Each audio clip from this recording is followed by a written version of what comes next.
welcome you all to this critical panel discussion on harnessing digital health and integrated nutrition strategies to end undernutrition in children under 5. We are honored to be joined here today by the distinguished panel of experts with extensive experience across public health, digital innovation, government systems, and on ground program delivery. I am Dr. Shilpa Jain, Regional Director at AIF, and I will be the moderator for today's panel discussion here. Allow me to introduce our abled panel here today. We have Dr. Rakesh Kumar, who would be chairing this panel discussion with us. He's the former IAS Joint Secretary, RCH, and currently Chief Consultant, Global Health at Wish US. Dr. Kumar is a seasoned public health leader and with over 33 years of experience in policy making and program implementation. Welcome you. Then we have Srimati Shubha Sharma, Principal Secretary, WNCD, Government of Orissa. We have Dr. Dhwani, Technical Director, Public Health and Nutrition from AIF. Ms. Divya Sivakrishnan, Delivery Lead, Asia Solutions, Dimagi. Then Mr. Sameer Kanwar, Director, Digital Health India and South Asia Path. I welcome you all for this panel discussion. To set the context for this important dialogue, I invite Dr. Rakesh Kumar, Chair for today's panel discussion, to deliver the opening remarks and highlight the delineating problem of malnutrition in India, as well as key approaches to address the same. Good morning, friends. Very distinguished panelists. I'm joined by the top leaders who are working in the field of nutrition and technology, very distinguished participants. I think, in my view, this is one of the most important subjects and one of the most important public health problems in the country that we are going to discuss today. I'm also, grateful and thankful to the organizers and especially those who have curated this session, because in my view, there can't be a bigger problem in the public health than the malnutrition. So I think this is so very contextualized. I must, congratulate American Indian Foundation Path, for having this done today. Friends, you all know that, the kind of problem that we are facing in the country right now. And I always say, India is a story of numbers. We are a population of 1.4 billion, which is largest in the world.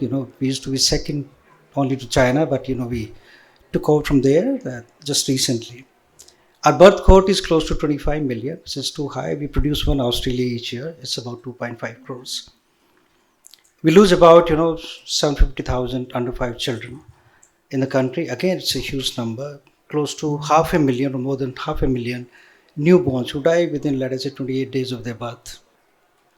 When we talk about maternal mortality ratio, though, it has come down like anything. I always say that, from about 560 per 100,000 live births way back in 1990, it has come down to 97. But still, the absolute numbers are quite alarming. It's as high as close to 25,000 mothers we lose each year because of complications due to pregnancy and unsafe abortions. When you talk about malnutrition, again, as I said, the number is too huge. More than 40 million kids in the country are stunted. And we contribute to close to 1/3 of the total malnourished kids in the world. So any problem we talk, India contributes close to 1/3, anything between 20 to 30%. When we talk about under 5 mortality, maternal mortality may be close to 15% that we contribute to the global burden. But when it comes to malnutrition, it's as high as 40 million people, and 1/3. So you can say that we are a home to a large, under 5 children who are malnourished in the country. It's also understood, and everybody knows that, when you talk about under 5 mortality, malnutrition contributes to close to, or maybe, more than 60% of the total under 5 mortality, directly or indirectly, but it's a huge thing. Unless we fix this problem, I think we are not able to make the kind of headways that, India would have been able to do recently. I was looking at the data, friends, I said, because I always say that, unless we look at the data sets and all, we won't be able to understand the volume and the problem across the country. I was looking at NFSS 4 and 5 data. So we can always say that, we have improved, slightly in stunting. It used to be about 38.4% in FSH4, that is, I'm talking 2015 and 16, but now it is 35.5%. So the decline, in my view, in those 5 years has been less than 3%, which is too small, in my view. Wasting, from 21% that used to be in emphasis 4, it has come down to 19%, again, close to 1.7% decline. Again, it is too low. Underweight from 35.7% to 32.1%, a decline very marginally by 3.6% in 5 years duration.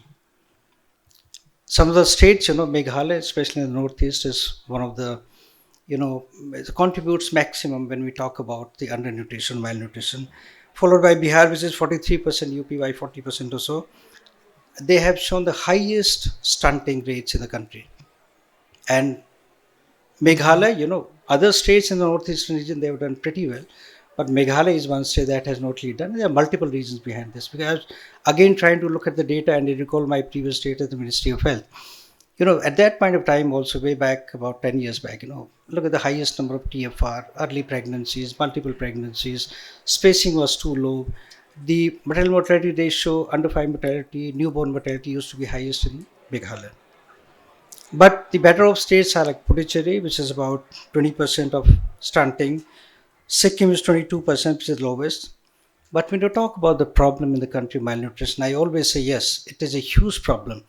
But there are 5 states in the country which contribute to close to five states, and 50% of these districts of these states, they contribute to close to 80% of the malnutrition. So I think that's a silver line which is available with us, because if we know the problem and we know where exactly we need to target, the problem of malnutrition, then it's easier for us to get into. But I think the more alarming situation, when I look at the data, is about, the increase in the anemia rates. And again, children, NFHS 4 and 5, trying to compare. If it were 58.6% in NFHS 4, it has increased to 67%. I'm talking about anemia in children, under 5 children. Similarly, women in the reproductive age group, from 53% to 57%. So increase in anemia is again very alarming. And we talk about anemia in pregnant women, friends, I know even 10 years back it used to be about 52%, more than 50%. Today also it stands taller at 52%. We talk about adults and girls, it's now close to 60%. We talk about lactating mothers, about 61%. My point is that unless we have healthy mothers, healthy women, healthy adolescents, and malnutrition being intergenerations, I see this problem becoming more alarming, with the passage of time. When I look at the global, hunger index, again, India has not really done very well. We might debate that, okay, the data sets are not so well, but all, we rank 105 out of 127 countries. I'm talking about GHI of 2024. But friends, I always say the malnutrition is a very complex problem, Complex in the sense, we as a country are the biggest, but complex, it has got multiple factors that those are contributing. So I will say that it's a complex interplay of multiple factors, and it's multidimensional. It's intergeneration. We all know that it runs from generation to generation. If, let us say, a mother is anemic, malnourished, then obviously you don't expect a healthy baby, being born to that particular mother. One more important fact, because you all know the subject, I'm sure, and stunting, 50% of stunting happens during the pregnancy. It happens in the womb, and unfortunately that is uncorrectable. So if, let us say, somebody is stunted today, 50% of that was contributed when, mother was pregnant. And after that, there's no scope even to correct, that particular. So I think we need to ensure, when you talk about the, kind of corrective steps and measures to be taken, the maternal nutrition plays an important role. And I think we'll come, speakers, I want to talk about this. But I always say that, malnutrition is not just related to malnutrition. There are multiple, I would say, beyond the nutrition related, I would say, interventions, they play an important. We talk about WASH. So a potable access to water, potable access to potable water becomes very important. We talk about hygiene, we talk about sanitation, important, so unless we fix these problems, which are very basic in our country, I think the problem of malnutrition is going to, look at the economy, you know poverty. There are about more than 20% of the families who can't really afford, let us say, more than $1.25 per day as their purchasing power. So unless we fix that, so you'll find that if 20% of the family are not able to afford, more than $1.25 per day to purchase, things for that, how can we expect that nutrition levels are going to be better? We talk about chronic disease, we talk about diarrhea, pneumonia, we talk about tuberculosis, other, childhood illnesses and all. Again, they contribute. Chronic diarrhea is one of the major problems.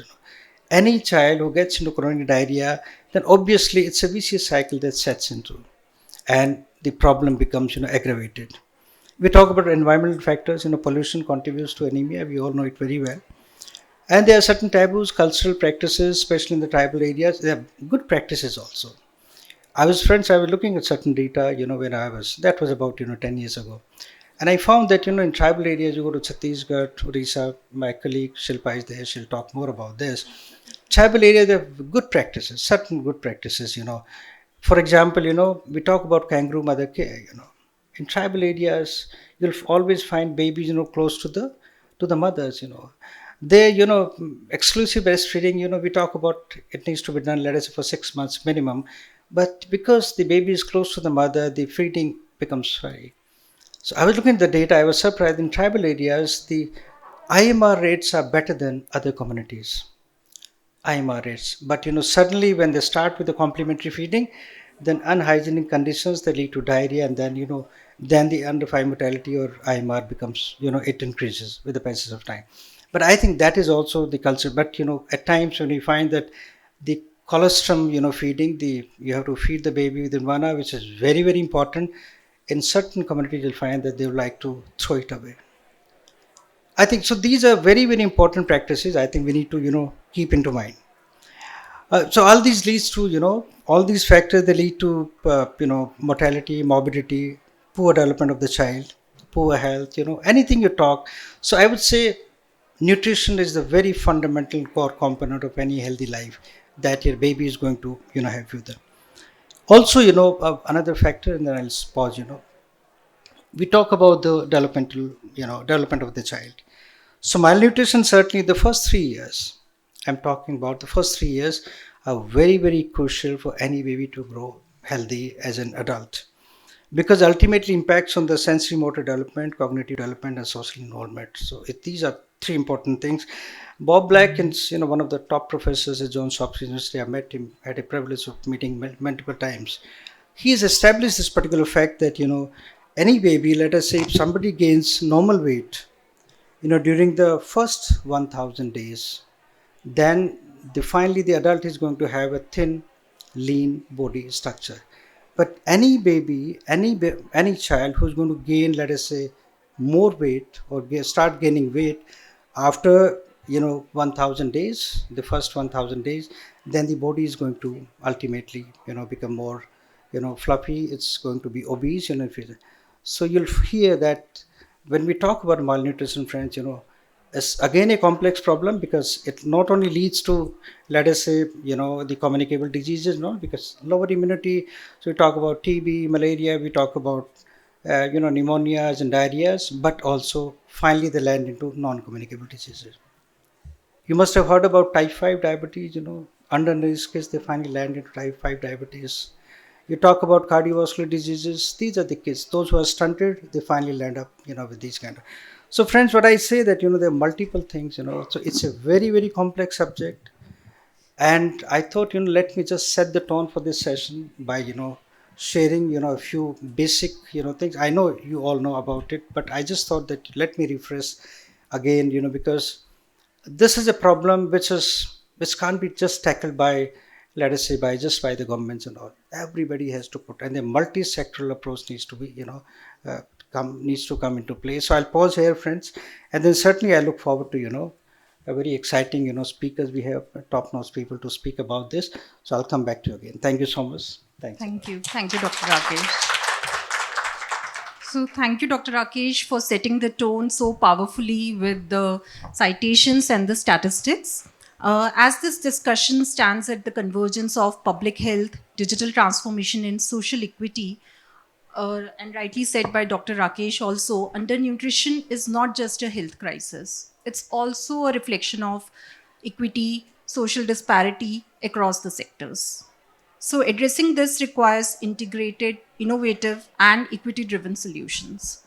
To move forward with the first round of panel insights, I would like to invite Dr. Dhwani to share AIF's experience on how integrated solutions have worked in addressing undernutrition. Good morning, everyone. I hope everyone is settled. Uh, so, thank you so much, Dr. Rakesh and Dr. Shilpa, for setting the stage and context. I'm Dr. Dhwani, and currently I head Public Health and Nutrition portfolio at the American India Foundation. Uh, it's an absolute pleasure and privilege to be here among such passionate thinkers and change makers. I want to start this session by sharing a very simple yet profound incident that happened to me. I started my public health journey in my early 20s as a medical officer of a primary healthcare center. And when you are a medical officer, you work very closely with the frontline workers, right? And one fine day, one of the ASHA workers, she came to me after completing her duty, and she simply told me one thing. And I particularly remember this incident very vividly. And she told me in Gujarati, but I'm just paraphrasing. So what she told me is that when child is well fed, mother smiles more. And that particular thing stays with me ever since. And at American India Foundation also, we strongly believe that healthy and nurtured childhood is not just a development goal. It's a very deeply human story. A story of human interactions, learnings, hope, and love. With that being said, let me just quickly give you a walkthrough about the flagship program of American India Foundation called SNEH. Uh, Talking about rationale, we all know the science, right? First 2 years of life, they are very critical and basically lays the foundation for everything that follows. This particular window is very fragile when we talk about vulnerable and underserved communities, right? We have seen toddlers who are sick. We have seen toddlers, they are too tired to play. We have seen mothers trying to stretch one meal into three. Young children entering into school already behind. So that was the reason when American India Foundation decided that we have to act early, holistically, and boldly. Talking about problem statement, in India, almost every third child under 5 years of age is undernourished, and nearly half of them are not school ready. But these statistics are just, they don't just represent the numbers, right? There are faces and names to it. They are the future children who have not realized their full potential yet. And that is the reason we have decided that let's do and address something around nutrition and early learning altogether via our integrated approach called Program SNEH. Because that is how child grows, right? Child grows in an integrated fashion, not in silos. So basically what we had done is that we have launched this program in a close coordination and participation involving government from the very beginning in 6 aspirational block of 3 states, namely Madhya Pradesh, Odisha and Karnataka, targeting almost 30,000 children of 0 to 6 years of age. And now let's talk about the differentiator points of this particular integrated approach. So we essentially decided to work on 7 key elements while ensuring this integrated approach. Obviously, the first thing was that how we can bridge the nutritional gap, right? So essentially, we have started with creating a age appropriate recipe and providing hot cooked meal for the children of 6 months to 3 years of age. So this was not a part of traditional government ecosystem, right? In the ICDS program, they usually provide take-home ration to this cohort. So we have started providing with this hot cooked meal to this particular cohort. On top of that, we also have introduced nutritious snacks for the children of 3 years to 6 years of age. So this was a nutrition part. Apart from this, we have put a lot of emphasis in terms of how we can strengthen the existing system, right? So we have put a lot of efforts in terms of building capacity and competency of the existing frontline workers who are responsible for delivering these services at the Anganwadi center. Apart from this, we had ensure how we can actively engage the caregivers in this entire process. Caregiver being mothers, whoever takes care of child in their homes. Simultaneously, we have done an extensive community outreach as well. And to make this more innovative, we also introduce element of management information system, how we can essentially leverage digital platform, in terms of decision making. And simultaneously, towards the end of the project, we also introduce some of the AI innovations as well. Talking about the differentiators in early childhood education, essentially what we had done was that we have adapted and transformed the Anganwadi center where we were working, and essentially we had transformed them from a feeding practices to a learning spaces, right? We also have provided a lot of learning initiatives in those Anganwadi center. We have co-created learning calendars for those frontline workers who were working in these Anganwadi centers. We have also created context-specific, age-appropriate teaching and learning materials. Co-created this for those people. Those were contextually related, so that with added local flavors, right? So that content felt familiar to the children, and this learning was basically followed by a periodic assessment of these children as well. This shift from passive service delivery to active engagement, I would say, was one of our most meaningful outcome. Now, talking about outcome, let me give you a brief idea about what were the findings of the evaluation, right?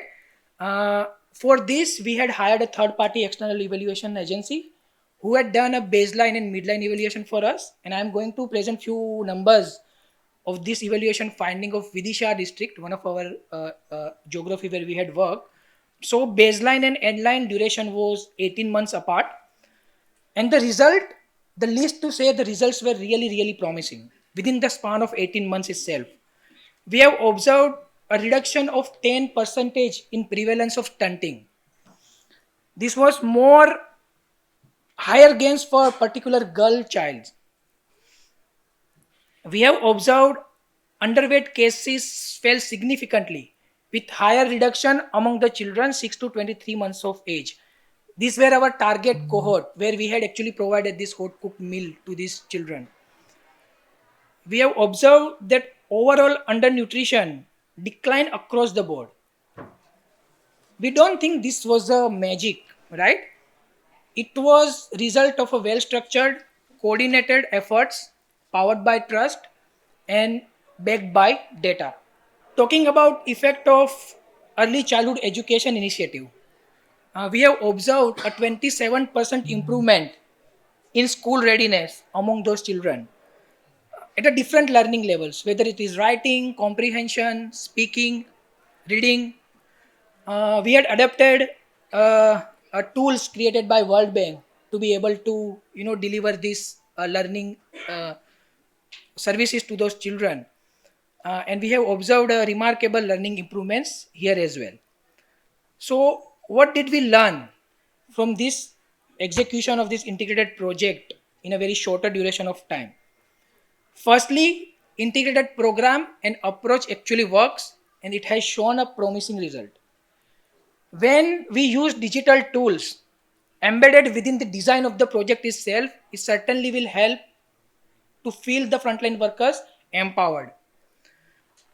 When you give caregivers and mothers a seat at the table, community automatically rises.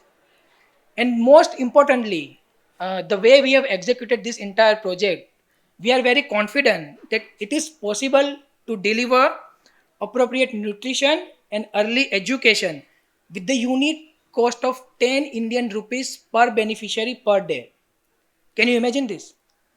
Most importantly, we have realized this transformation doesn't need to be imported. It can be designed with the help of community, for the community, within the as complex system as we are having in India.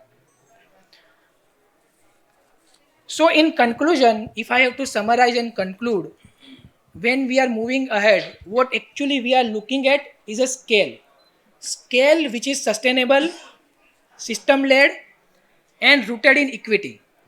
And that was the very reason when we have executed this entire project, we work very closely hand in hand with the government ecosystem, whether it is at the state level with ICDS directors or at the district level or block level officials. We have very closely worked with them from the inception of the project itself.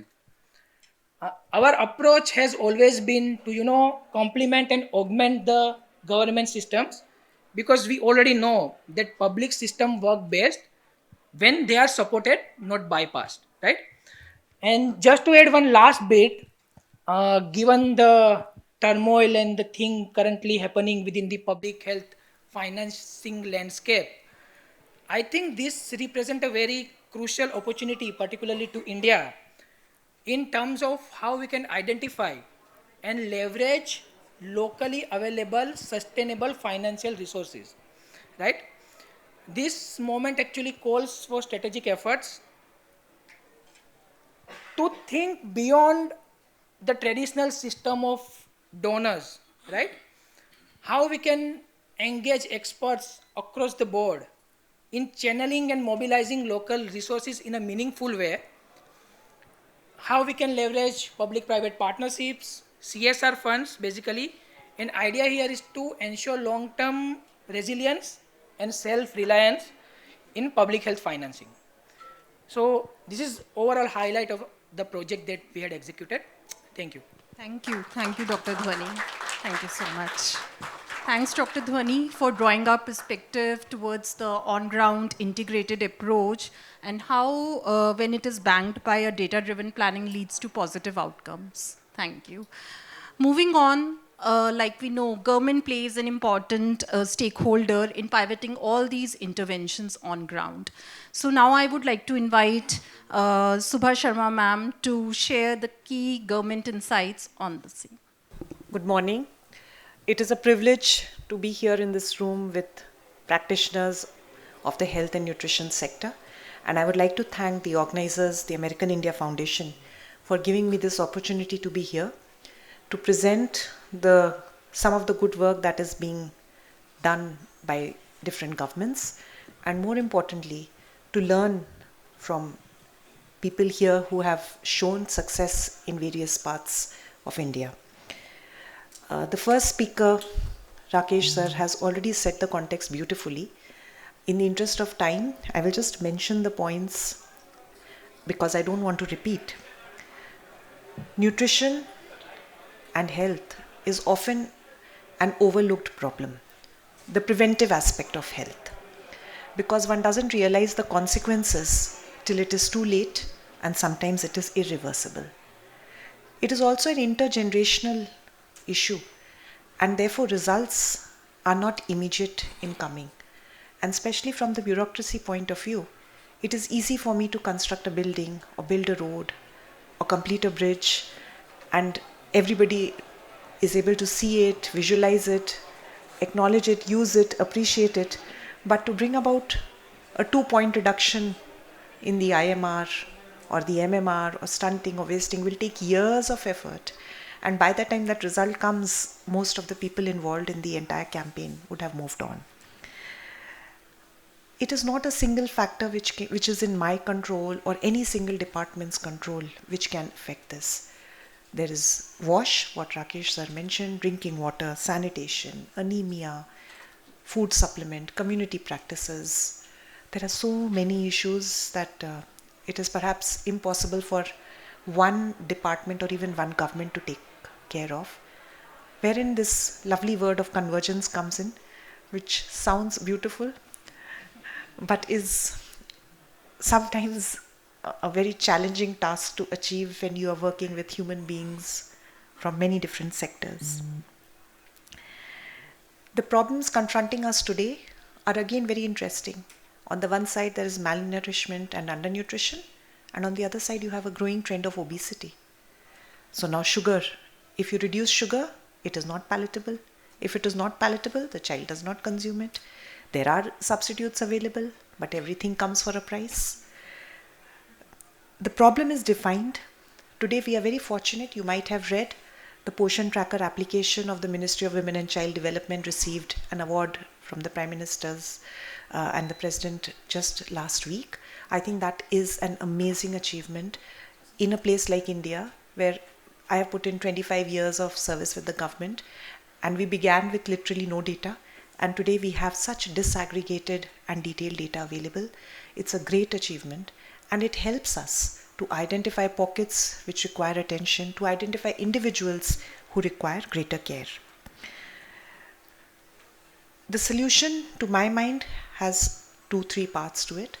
One is the abstract or the policy formulation, wherein it has now been accepted widely that there is no one solution for the diverse country that we have, or even, I think even in other countries it would be similar, that there is no one solution which works. It has to be contextual, it has to be regional, it has to be local. And Poshan 2.0, the scheme, provides for this under various heads, innovation, IEC, so you have the flexibility to devise locally appropriate solutions. Data is such a blessing for a policy practitioner because you know what is required in which part, and it definitely helps in optimum utilization of resources, not the words itself, but actually putting in resources in areas where they are needed. I stand here as a representative of the government of Orissa today, and Orissa is blessed to have certain advantages. The state government's budget is frequently used for topping up and complementing whatever central government initiatives are there. More than that, we have a robust civil society partnership happening. AIF is one. There are many others, and in case any more are interested, I am open to talking to the civil society partners. Our Anganwadi centers and the ICDS machinery actually works. ASAR report has identified that the enrollment in Orissa in preschool, pre-primary education, which is basically the work which is done by Anganwadi centers, is 92%, which is the highest in the country. So there is some value which communities see in sending their children to the Anganwadi centers. Our Anganwadi workers are present in literally every, we call it pada, a small locality in the state, and they are the face of the government in that locality, be it election work, be it immunization, be it the VHND, be it nutrition. We also have a very strong network of self-help groups comprising of women. About 70 lakh women are involved in this. This helps in bringing about some amount of cohesion and ease in networking and mobilizing the community. If I come to the practice part of it, we have introduced several innovations in the state government, and I would briefly like to share some of them with you.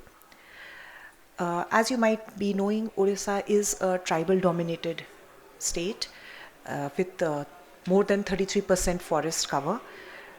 It is one of the few states where the forest cover is increasing year on end, and it has its own difficult terrain and therefore unique challenges, because reaching to the most marginalized groups is generally in the most inaccessible pockets.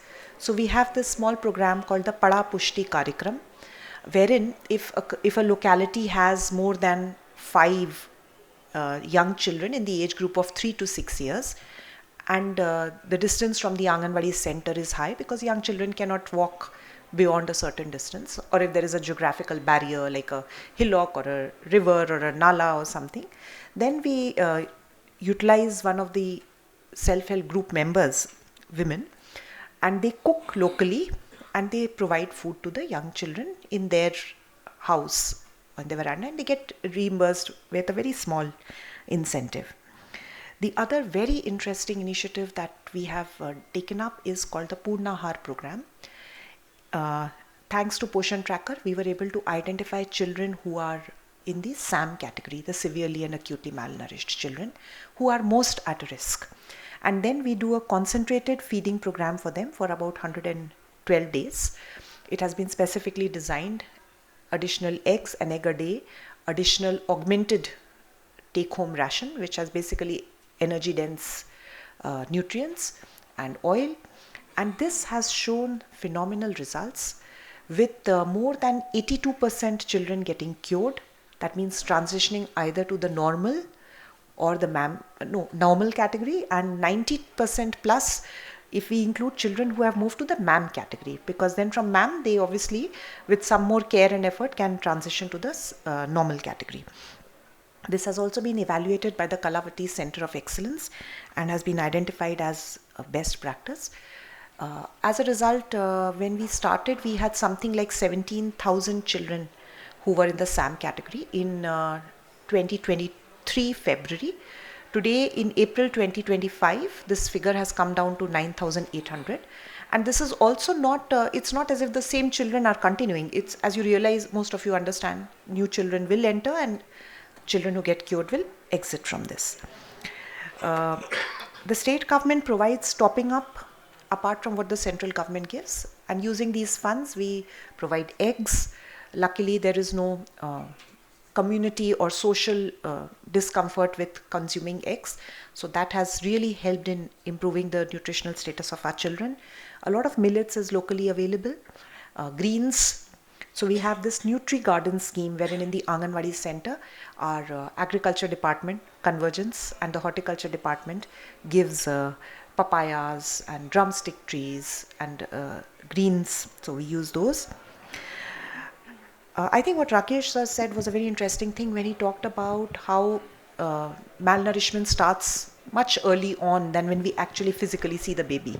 So perhaps, I mean, I would say even before pregnancy, because if you look at some of our adolescent girls, they are underweight, they are anemic, and they are malnourished.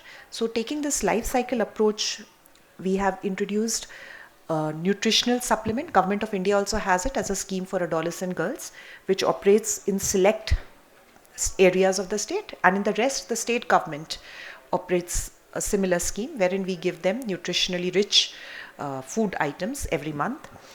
We ensure that they visit the Anganwadi center once a week. So we have this unique scheme which is Advika, and which also says I am unique. So each Saturday, adolescent girls visit their Anganwadi center. It is now a 2.5-year-old scheme. It has been evaluated by international organizations and found to be actually working. And so that there they do a couple of things. They consume their iron and iron tablets. They consume their boiled egg. They also take their nutritional supplements. And more importantly, they talk about issues which are relevant to them. So menstrual hygiene, child marriage, career and training and self-employment or employment opportunities. Any issue which is troubling them, we have a monthly calendar. And during COVID, it also used to be hygiene and hand wash. And this has received tremendous response from the community. So the attendance in these Advika sessions has been going up. And then on popular demand, we also introduced Advika boy version.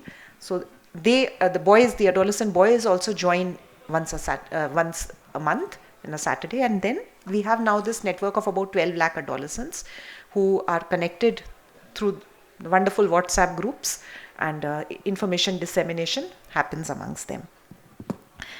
During pregnancy, a woman is most vulnerable. So cash transfer schemes like the Pradhan Mantri Matru Vandana Yojana, which operates throughout the country. The state government has its own scheme called Mamata, which provides for cash transfer to the lady. And you might have read about Subhadra. This is a new initiative by the government, which was launched in September last year, which makes a transfer of 10,000 to eligible women every year. And though there are, I'm sure, some people who would feel that this is a dole and this doesn't work. But while we are doing a detailed impact assessment, our dipstick studies show that 40% of this money is being used for enterprise with small investment activities like poultry, goatry, vegetable cultivation, supplementing the working capital in an existing business, whether it is sewing or a small tea shop or a small variety store. The rest, 60%, is very interestingly divided. About 20 to 30% is used for, is left in the bank for using it when the money increases and she has some more funding, and the other for emergent needs related to health or education of her family. So Subhadra has empowered women, and there was also a mention about the first 1,000 days of the children. So apart from giving nutrition and telling them all the time, we have launched this scheme 2 years back, which focuses on the under 3 age group. There was no scheme in either the center or the state for the less than 3 kids. And in that, it is basically bringing about social and behavioral change by engaging with the caregivers, by engaging with the community. We have these flip books which allow families to know that what is the development milestones with their babies should achieve. They should start holding up their heads, or they should start crawling, or they should start babbling. So it helps. And every month, the caregivers come to the Anganwadi centers. They sit with the worker. They talk about the problems which they're facing, whether it is feeding, whether it is tantrums, whether it is some health related issue. And they also talk to each other. And we find that is a big network and support. AIF is working in Mayurbhanj district, a tribal dominated pocket of Orissa, and Dhwani has shown some of the results. They are actually quite impressive. But I have a caveat there. It is not always easy for government to scale these up, because we have competing resources, we have a limited budget, and therefore sometimes it becomes difficult. Now, recently we have also started looking at building the capacity so that the data which comes to us is authentic and it is very good. So AI is being used. There is a pilot which is being run in Orissa now by the Vadhwani Foundation, and that I believe will be a game changer, because if you have accurate data, it helps in formulating your policies. At the end, I would just like to say that these wonderful events help us in A, getting to know the good work that is happening in different places, but B, I think also it is time that we learned to there is a requirement for some kind of disruption in this sector. We've been doing a lot of things for a long time, but if we have to leapfrog or make a jump which is visible, then some disruption needs to come. And I think you are the people who have worked long enough to be able to suggest what needs to be done. But above all, it is time that we started valuing nutrition and health as a society, as a community. Because unless that happens, the funding won't happen, the community interest won't happen, and we will not change as a society. So that is my request to all of you here. Let us make nutrition a centered theme which needs to be discussed, which needs to be focused, because otherwise by the time the results come and we want to go back and redo it, we may not be able to do that. Thank you so much. Thank you. Thank you, ma'am, for sharing the enriching experience and the perspective of the state and the government, and also highlighting how even in remote tribal areas, in accessible areas, with these kind of state-led models, we have been successfully implementing most of the programs. Moving on to, like rightly shared by Subha ma'am, in terms of the partnerships, the convergence, which remains, at a standing point if we need to have those kind of positive outcomes. So with respect to partnerships and convergence, would like to invite you, Sameer, to share certain insights on how the PPP model works on scaling up initiatives along with the digital health infrastructure. Good morning, everyone. I hope we are awake, and I understand the seats are a bit less, but I think there are a couple of seats vacant here if somebody wants to just move up and occupy them. Okay, so I'll speak from the perspective of a person who's been outside the government but has been associated with, to start with, the Poshan Abhiyan. In fact, I wrote the guidelines for Poshan Abhiyan when it was started in 2017. Right, a fantastic initiative, and we talked about convergence, right? And it talks about 12 to 14 ministries coming together, like the principal secretary said that probably one of the most difficult pieces to do within the government is to achieve convergence. So I think we need to look at convergence from the bottom to top approach rather than trying to do a top to bottom approach, right? And that's where I think a couple of states have done fantastically well. In terms of, if you look at the village level, you have the ASHA and you have the Anganwadi workers. Largely, you will find the norms are the same in terms of population, about 1,000 each. So roughly, you would find the same number of ASHAs and same number of Anganwadis in a village. What doesn't happen is the coordination between the two, because they would be addressing the same set of families, but their groups would be different. So number of states, what they have been able to achieve is to do a buddy system between them to ensure that both of them as a pair are reaching out to the same set of families. And that's exactly where convergence actually starts. All right. Unless and until we don't do that, what happens is that technology will never be an enabler for you.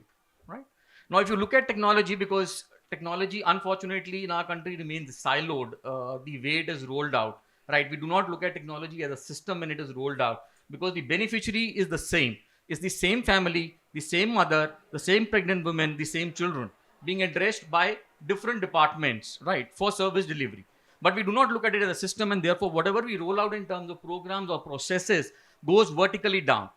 And therefore, technology can be the only one which can get all this together. And that's where I think we should look at technology coming in. And when these two workers start working together, they are at least able to address the same families. You have a continuum coming up on your systems, right? So if, let's say, I have a portion tracker and I have an RCH 2.0, which is addressing the same set of beneficiaries, you at least have a continuum coming up in terms of data at the block level, at the district level, when it can be effectively used, right? So a continuum approach, a systems approach is extremely important when we are looking at convergences to happen on ground, and it is possible. Like I mentioned, a couple of states, I have worked in a couple of states where they've been able to do that. UP is doing it today. Gujarat has already done that. And technology has then been an enabler and a binding factor of these partnerships, coming up. The second is when we look at capacities, and I saw Dhwani's presentation as well. I think we have enough data, and please don't connect data to technology, right? Data is not always digital, right? Data can be on an Excel sheet. It can also be on a paper, right? It needs to be used. And use of data and capacities to be able to use data is extremely, extremely important right from the ASHA, right?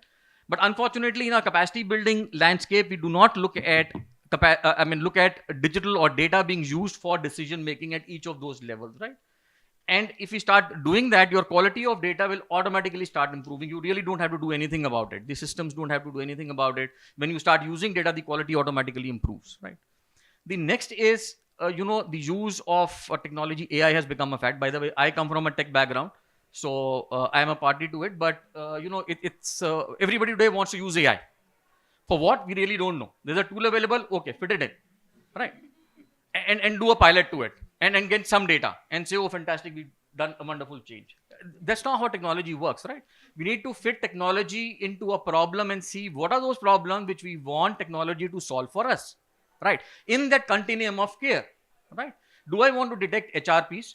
Do I want to do an early detection for LBWs? Do I want to do a fetal monitoring to ensure that when the child is born, it is healthy, right? Do I want to do a preventive care for detection of malnutrition? And if these are the things I want to do, then let's look at technologies being plugged in at that particular place, right?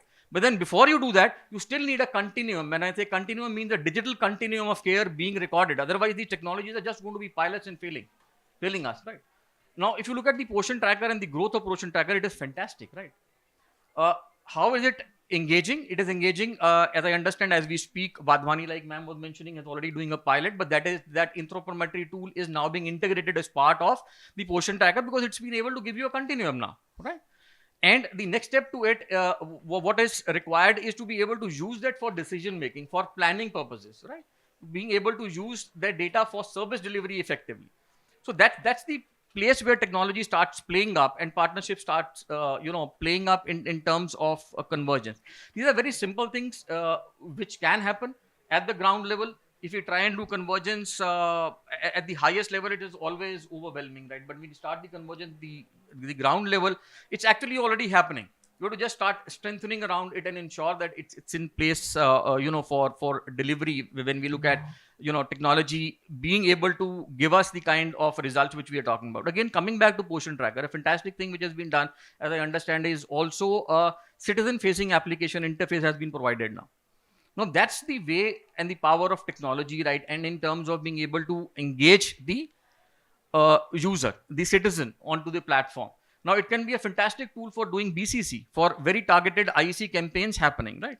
It needs to be contextualized in terms, we understand that as a family in India, it's the mother-in-law and the husband who probably take decisions in the family. And therefore, is that application being used by them? Is it being used effectively to do BCC for the entire family or do targeted IEC campaigns for them, right? How does it translate into the services being delivered, let's say at a VHND or a VHSND or let's say at an Anganwadi? Now, all this needs to come together when we are looking at convergence, we are looking at partnerships, we are looking at all of us, sitting in this room are doing some pieces of work, right? When we go down on the ground, how does all these pieces of work which we do come together in that particular geography? Please look at it from the systems perspective. Kindly do not look at it, when I say a system, means a village is a system, a block is a system, a district is a system. And when we look at health and nutrition, they go hand in hand. They can't be seen as separately, because otherwise we'll not be able to look at the leapfrogging which we are looking at and talking about, right? So please look at it as a system and ensure that wherever you are working, you are achieving that convergence at the ground level, because that's extremely, extremely essential for effective service delivery for nutrition and health. Thank you. Thanks, Ami. Thank you so much for emphasizing the systems approach as a core to design any kind of an intervention, and also building on to the user-centric technology tools which we have been talking about. That also brings me to the next, inviting Divya for sharing how even in the low resource setting, we can do the digital innovation in technology to address the core issue of undernutrition. Thank you, Shilpa, and thank you so much, American India Foundation and PATH, for having me here. I am really honored to be part of the panelists and the important dialogue today on addressing the more important sort of topic on nutrition. I am Divya from Dimagi.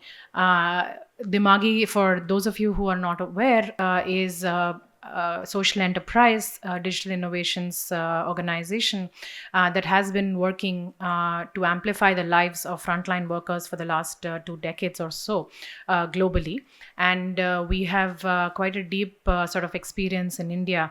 And the collective partnership with a variety of different organizations and the governments, including the frontline workforce, has been driving us and our impactful work across the different domains. Speaking of maternal and child health, there are a few different aspects that Dr. Rakesh mentioned about mortality rates, about kangaroo mother care, about malnutrition, etc. There are a lot of aspects that go really beyond the RMNCHA domain, and potentially also look at mental health. How are we building the capacity for the caregivers, etc. So it's really a very dynamic sort of conversation that we are having today. And I don't really have to talk about the power of technology. I think Samir has really beautifully incorporated that into his speech. And I think collectively there are a lot of work that is being done. I think the idea is to really bring that together, and that's really the way for us to look at it more futuristically.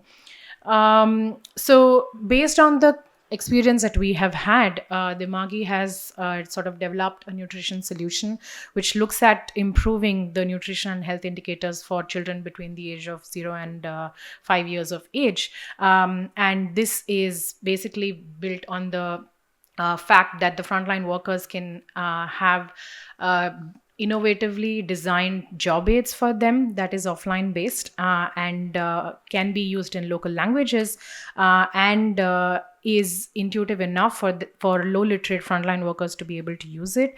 And it does kind of cover the critical life stage for the children, specifically looking at addressing the nutrition. aspects.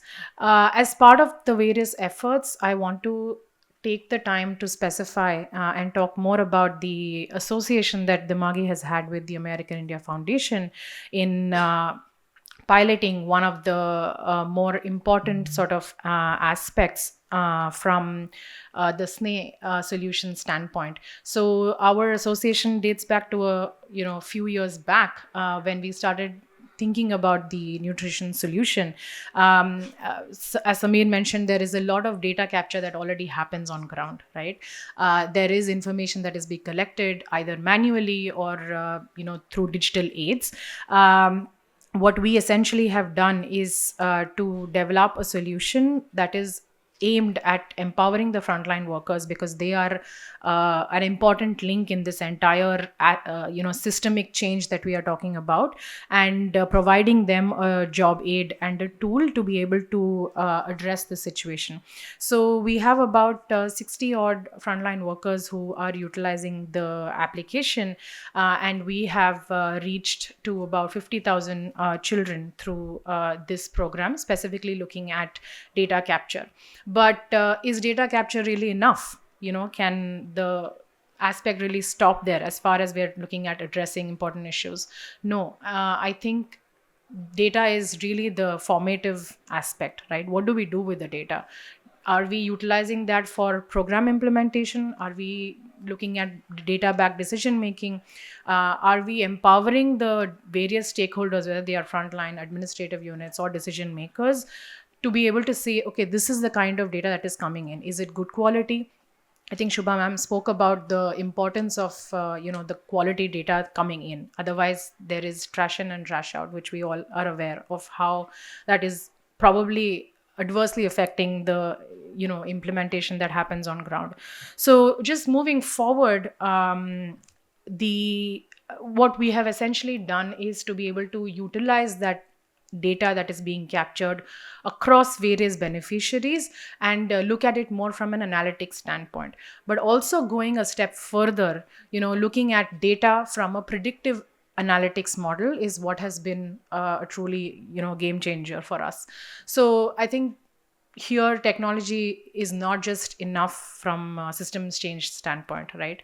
So looking at the ability to look at a predictive model has been through using the existing data and machine learning aspects to generate risk scores for children, to be able to inform, predict, as well as really empower the frontline workers who have been associated with the implementation.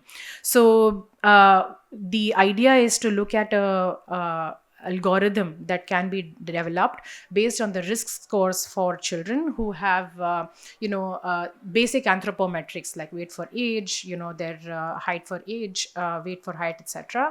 And we essentially have collected the information, assessed that in a manner that allows us to identify top 4 priority children who need interventions on ground, and more from a preventive standpoint. So I think retrospective work has always been on the run, but how do we look at a more preventive framework? So this kind of hinges on that particular aspect.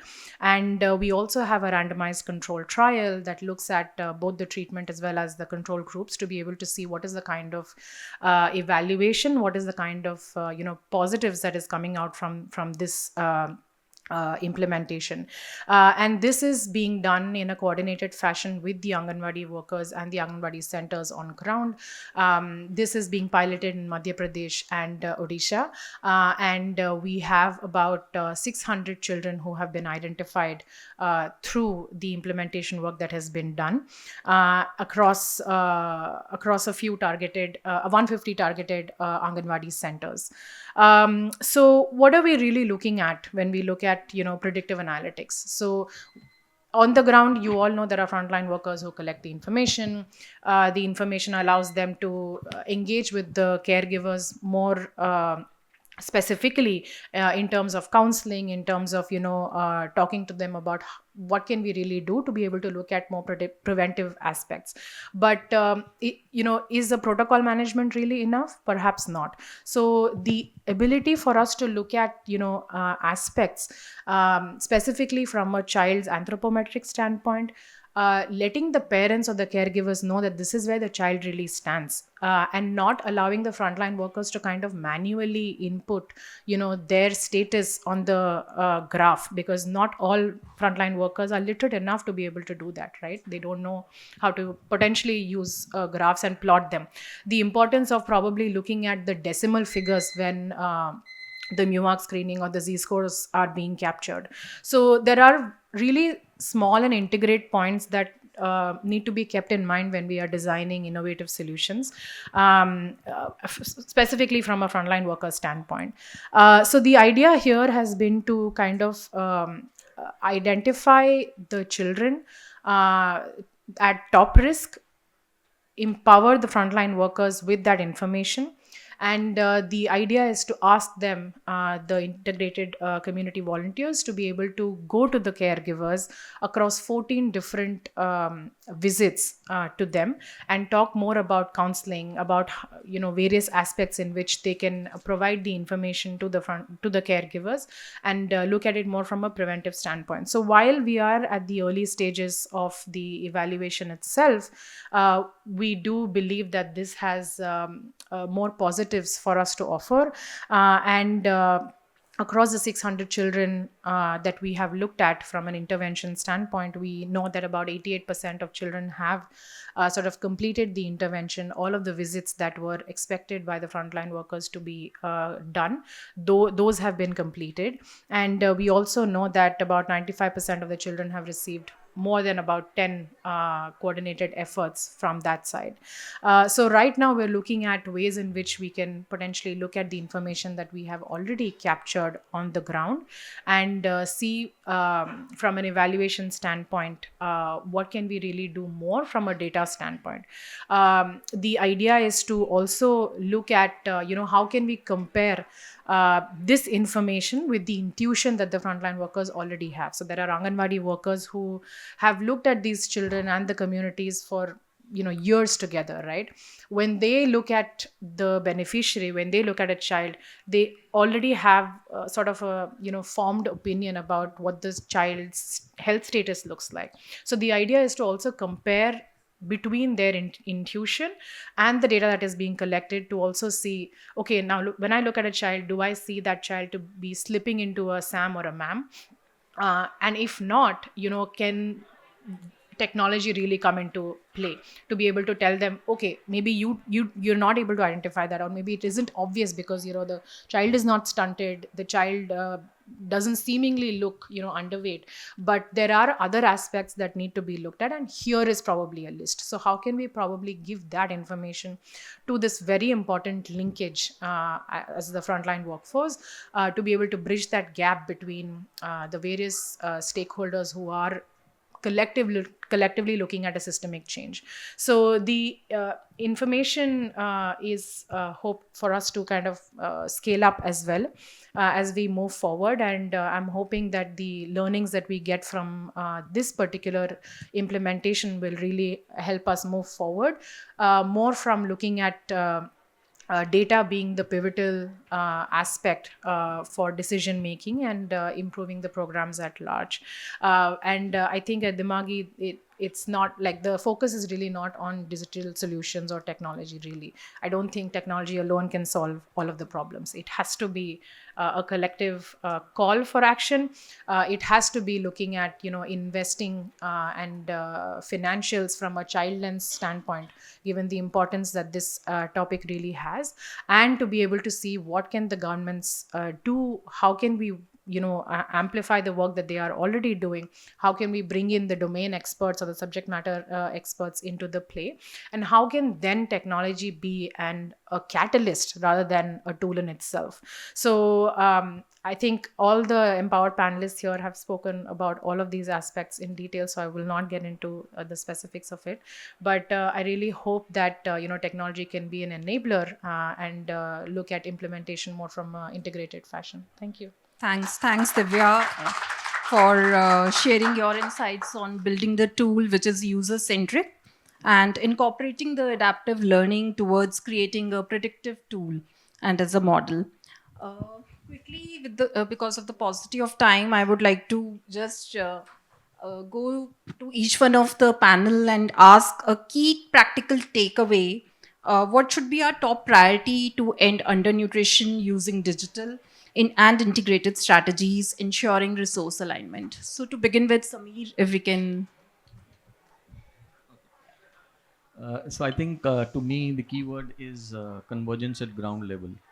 If we can make these systems start talking to each other and exchange of data possible, which is possible technically, if that happens, I think we would have achieved quite a bit.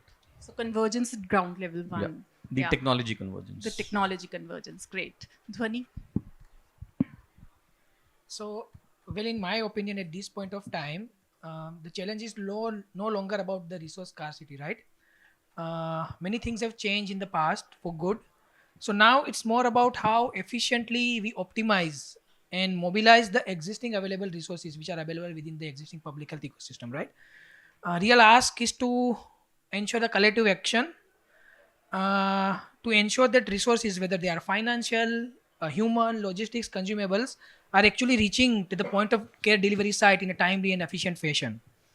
I think it's a high time, as Mem was also mentioning, about coming up with some sort of a disruption, right? And any program, any pilot we won't be able to scale it up without the funding, right? So funding is a major bottleneck. So I believe it is a right time to explore how we can leverage innovative alternate financial mechanism, financial tool, right? Such as blended finances, performance-based financing, direct facility financing, right? Social impact bond, social stock exchange. And these are not just like far-fetched ideas. Everything is doable, right? It is more about how we can put all our critical minds together and act with urgency and intent. So, Dhwani, can we take it as optimal utilization of resources with blended finance? Yes. Yeah, great. Thanks. So, moving on. Thank you, Shilpa. Just I think, as I mentioned in my previous talk also, I think I'll again like to bring in on a sharper focus on those first 1,000 days, because the problem starts from there. And I always say that good nutrition is as foundation for a healthy life. So in my view, I think let us start focusing on the first 1,000 days. That includes pregnancy, that's 9 months plus 2 years of the child. And when we talk about this, I think let us also look at one thing, that let us try to identify at risk families or pregnant mothers and those children up to 2 years. So that way, if you start looking at a village level, as Sameer mentioned, it becomes easier. Otherwise, it's a huge problem if you look at the national level. Village level, if you start identifying those at risk, means those pregnant women who are anemic, malnourished, and those kids up to 2 years, I think that becomes. And then we already have an essential nutrition package which is available for these families or for the pregnant mothers and all. So how best maternal nutrition becomes important. We talk about IYCF, that is very important. When we say that early initiation of breastfeeding, even today it is just about 40%. How best we can improve it further.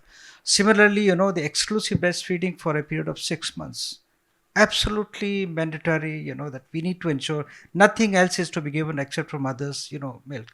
The third is complementary feeding. It has to begin at 6 months, but it has to be of quality and quantity both.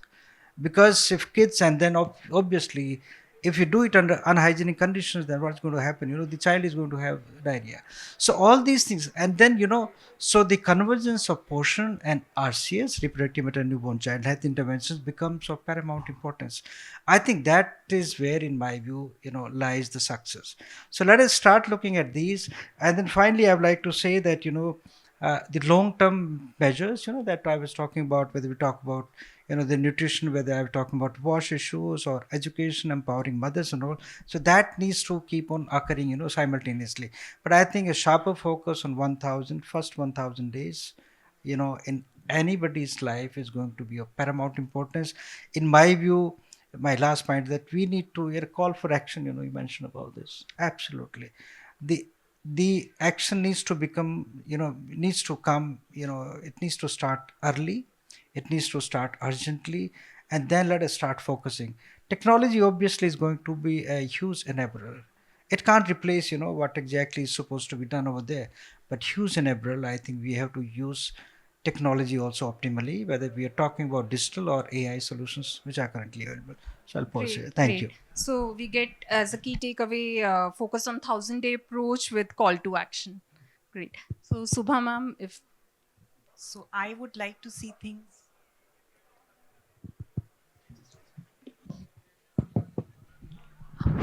Yeah, I would like to see things from the other side, which is that all these things are necessary, but once the stakeholder is convinced that it is necessary, and I would cite 2 examples, or maybe 3, yes. English. We never had to push our auto drivers or our tourist guides to pick up English as a social skill or a soft skill.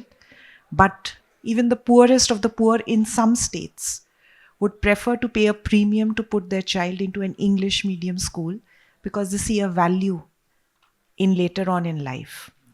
Let us look at UPI. Nobody had to push for UPI to be used. Today, I think hardly any of us carries cash in our wallets or in our handbags. Let us look at online commerce. The most illiterate, or not illiterate, but semi-literate person today will order a lovely dress online or order a mobile case online. These things have picked up not because we told them to, but because they saw value and benefit in it. The day the people, the stakeholders, see value in investing in nutrition, in doing all that we want them to, all these technologies will click and they'll pick it up. So as a practitioner, I think my 1-point agenda is to convince the community, to convince the people in general that 1,000 days are important, that disruption is needed, but it's going to be a long, long journey on that.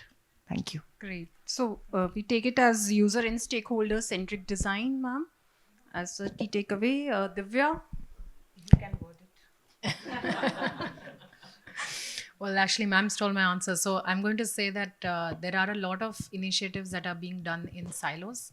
The urgency is probably to look at it in a more consolidated fashion and see what really contributes to the success of an implementation, and probably really push forward from a goal perspective rather than, for like individual agendas. So, and perhaps focusing much more on preventive care, because treatment, of course, can take its own course. So that would be my takeaway. Great. Thanks, Divya.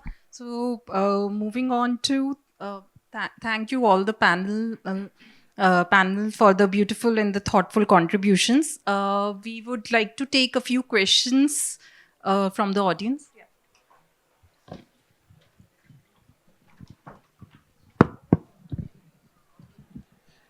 Yeah, hello, the panelists. It has been an interesting discussion in terms of child development. My name is Dr. Sunny from Bio-Natural Medicine from the UK. Very interesting topic, but all of you have maintained the issue of the child development and the real position of nutrition. The question I'm asking you right now is, all over the medical school around the world, the training for doctors has a very, very minimum approach or integration of nutrition into the curriculum. Why do you think that's the case? When it's a fundamental issue. You were GS Health. You are squarely responsible. No, no, if I heard you correctly, you want to say that, why don't we have that kind of robust curriculum? Correct. Should be robust. Yeah, so in India, I don't know, we do have a subject called as preventive and social medicine, PSM, that's part of an MBBS course. It's taught for close to 1 year, it's an important subject. But as you rightly mentioned, curriculum, yes, it need be, maybe our NMC, National Medical Council, needs to look at the, because ultimately in India, I say, our public health, though it's now things are improving, public health I've seen is very orthodox. So we need to have, in India, what public health means, there's a patient, there's a doctor. What we need to do that, how best we can now turn that into a public health approach, which is, the preventive side, the promotive side. And obviously, I think we need to have more public health, experts in the country. When we are establishing, new all India Institutes of Medical Sciences in the country, I was part of that mission in the first set of 6 new AIIMS were established, including Bhubaneswar. So, we ensure that, all these new AIIMS should have a school of public health. Correct. So it's not that. So the focus is increasing, and right now I can easily say with confidence that I think we have more than 200, schools of public health across the country. So things are improving, but ultimately, the public health means, we need to shift a focus from clinical to the public health. Correct. Thank you. Hello, I'm Jayaraman. I run a nutrition company. So I don't know if I have a question, but partly sharing and partly question. Where do we take our lessons from in terms of women, child, and undernutrition? Looking at the Scandinavian countries who are very good in their quality of life and happiness index, food security has really solved the nutrition equity problem is a question now, because food has ended up as a problem now. Because very recently I was in the University of Copenhagen, and some of the social meetings where they are addressing the problems related to the food creating problems to the school children. And so they are looking at focusing on residue-free food for children, contamination-free food for children. It's not, so the nutrition equity problem is not just for the poor, it is equally there for those obese or people with. So there's a question which, because if at all we have to look at a disruptive policy intervention, probably we need to go to the fundamentals and see before actually planning or creating data models and things like that. That's one thing. Second, looking at the convergence. Where is the critical convergence essential in terms of setting the bottom line is probably first, before technology, science should come. Scientific validations are becoming extremely critical because another example is, so the women's health, their premenstrual syndrome, prolonged nutritional deficiency is leading to irreversible genetic modifications. What used to be nutritional problems results in metabolic problem becoming a metabolic disorder, becoming a metabolic syndrome in the child. So it's a kind of a problem, prolonged nutritional problem. So maybe we need to look at the policy health initiatives should look at the menstrual health of women, which is unaddressed. These are some of the things that I think some of the advanced nations have started looking at the fundamental level, where I think the participation of universities, National Institute of Nutrition, scientifically validated technology intervention probably should be the key in convergence. Then probably public health finance, any innovation of public health finance can sit on top of it. But I think the fundamental is what I wanted to share, opinions of. Dr. Dhwani, would you like to?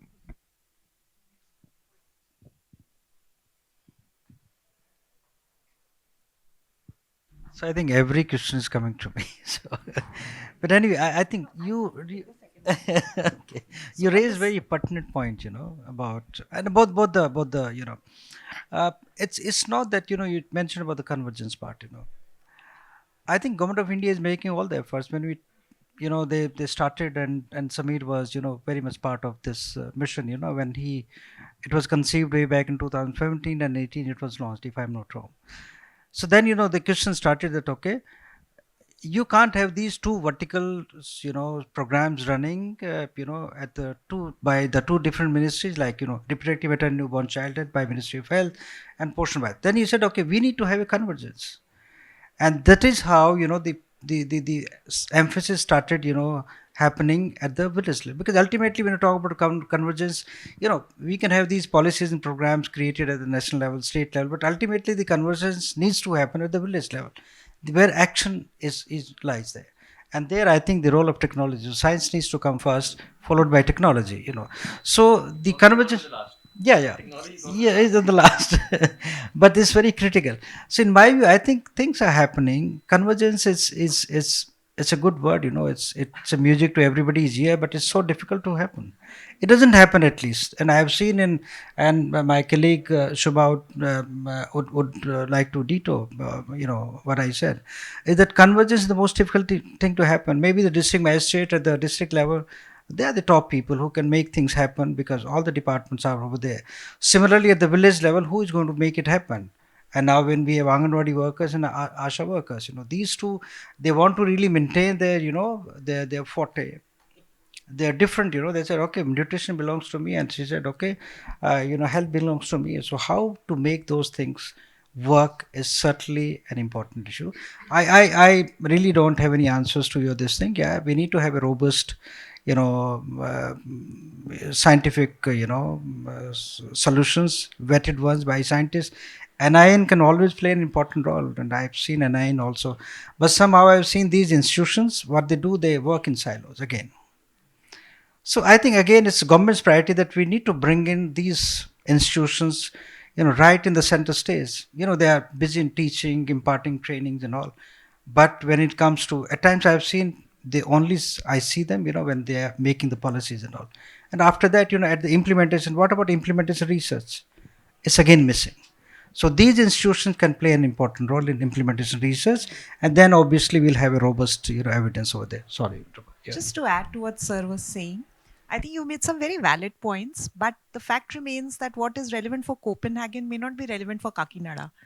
So, it has to be very contextual and what is required locally. The second is, I think one of the strengths of India has been that ideally, yes, science should come first, technology should come later, but luckily Indians have jumped and gone come back. We have completely not followed the sequential model, which has its negatives and disadvantages, tremendous. Sometimes policy is not very well planned, sometimes we don't have clarity of thought, but sometimes it yields a lot of benefits. You don't wait for stage 1 to get over before you jump into stage 5. So your points are very valid, but from this side, as a practitioner, it's nice if everybody is doing their thing and it works. And just to add to my last point, because I thought this was very relevant, when I talked about creating value for nutrition, I also wanted to add that if people start demanding, then political representatives will respond. Currently, nutrition may not be fetching you votes. The day it starts fetching you votes, things will change. So that is why everything hinges on what the community wants. I would like to lastly call again Dr. Rakesh for the closing remarks for the session. So I think we are running short of time, and firstly, I think thank you all the eminent speakers, and my colleague Shubha and Divya and Tiffany and Sameer. You did a tremendous job. I think you've heard the panelists, very well. Just a few final points. Again, I'm just trying to summarize. There's nothing new in that. So obviously, I think malnutrition is an important problem, a major problem in the country, and that needs to be, tackled, urgently. The action needs to start as early as possible. We spoke about convergence. So without convergent action, because there are multiple players, it's multidimensional. So Not one single department is responsible. It just can't be nutrition alone or health alone or these two departments alone. What about wash, water, sanitation, hygiene? Then multiple things have to happen. So it has to be, multidimensional. Convergent action needs to start. I mentioned about the at-risk population. I think if you can bring in a sharper focus on these at-risk populations, 1,000 days agenda, I think some way, we are doing a lot of work, but are we really focused? When I mentioned that, okay, 5 states are contributing, and in 5 states also 50 districts are contributing more than 70 to 80% of malnutrition. So I think we can always focus, bring in, when we conceived Mission Indradhanush in the ministry, we focus that, okay, which are the districts which have got the lowest or less than 50% or full immunization coverage. So similarly, the districts who have got, the maximum malnutrition, I think we can start focusing. So Government of India can always come up with a new scheme or program. I think that could be only a mission that is only focused to these districts and areas. Technology, of course, is an enabler, but technology is playing a tremendous role nowadays. We talk about AI, what about predictive, technology? It's very important. We talk about monitoring. Look at the portion tracker, which Shobha mentioned and Samir also mentioned. It's a great, but we have another tracker, this RCS portal, which was created way back, in 2012 and 13 when I was there. So I think these two now, they need to speak with each other, because having two vertical portals, everybody is confused. But so, and look at the poor fellow who's sitting in the village. She's handling so many apps, whether it is Asha or ANM, or let us say an Anganwadi worker. So can we have some super app kinds, or a super app that, okay, just one app, everything's there? Because, look at the poor lady, she's supposed to do everything. And I always say that, any directives or going from the Ministry of Health, from the Secretary of Health, who is implementing ultimately is the poor Asha or the ANM. And then we have laden her with a lot of technology. So it becomes absolutely difficult for her, So where is the service delivery? Does she just punch, those kind of figures in these portals, or she should, do the delivery of services? So it becomes very, very important that we need to, so technology has become an enabler, but also it is becoming a problem. Disable. So how best we can, so again, we have to find some technology solution. In my view, I think we need to have a family-centric approach. Yeah, Rajasthan, Madhya Pradesh. Because, in every family you'll find, if you say 1/3 of all kids are, let us say, undernourished, so in each family or a smaller group of families, a joint family, you'll have these. And again, everything comes from the, your kitchen, your food, whether it is about the pregnant mother or the babies or anybody. So can we start focusing on so they, the role of behavior change communication becomes of paramount importance. I think that is something which we are missing at times, because we are so much into activities and technology and everything, but simple behavior change communication, hand washing is so very important, because hand washing, we talk about sanitation, and we talk about complementary feeding, but let us say if it is unhygienic, it's going to lead to diarrhea, and that the baby again will get into a vicious cycle of malnutrition. So I think behavior change communication we need to have, so whether it could be, in my view, I think interpersonal communication is going to play an important role than the mass media or mid media. So I think let us focus, and now use of technology, in one app to families, what needs to be done.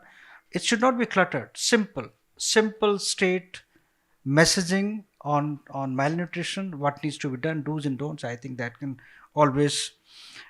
Michael Lewis finally mentioned about the politics. When we talk about any health sector reforms, there's always a trigger. COVID came in, so there was a trigger. How anything you talk. So similarly, when we talk about, how these policies are made, maybe some disaster happening, kinds and all, but when the elections they are closer, then, you'll find so many, policy reforms being announced and being, created and constructed. So I think if it's an opportunity, I think we as let us say, public health practitioners, we can start working around this. Anything you find, I think reaching out to our top leaders or the politicians or the policymakers. At times, I also feel that I find a sort of uh, sort of not exactly, we are not really linked with them. Anything good, I think, if when I was joint secretary in the Ministry of Health, anything I go to, I learned from all these development partners and players. I didn't learn this. I learned on the job, and who taught me? It's all people like about you. So getting and feeding these kind of good ideas, whether about nutrition, health, or anything, it's important. And policymakers like Shubha and all people who matter in the system, they are quite receptive to these ideas. It's maybe that we need to have more of advocacy. Friends, I'll end just by saying, India entered in demographic dividend phase in July 2018. So it's already we are, 6 years, 7 years down the line. So if India has to, Japan entered in 1964, similarly China in 94. You talk about, South Korea, we talk about Thailand, these countries, they entered, and at that point of time, the growth has always been in double digit GDP. But that's going to only happen if we have, we start investing in the education, we start investing in the health and nutrition, in their skill sets, because ultimately this is a huge opportunity for the country, which is available till 2055. So we still have 30 years to go. But unless we invest in nutrition, and we won't have, those kind of robust youth and young people, who are potentially productive population of the country. So we need to invest, and we should not lose time. We don't have time. We should start working. Call to action and urgent, early, convergent action seems to be the way forward. So I'll pause here. Thank you so much for your time and patient hearing. Thank you so much. Thank you so much, Dr. Rakesh and all the panelists. Now I would like to invite Matthew Joseph, Country Director AIF, for the felicitation of the chair as well as the panelists.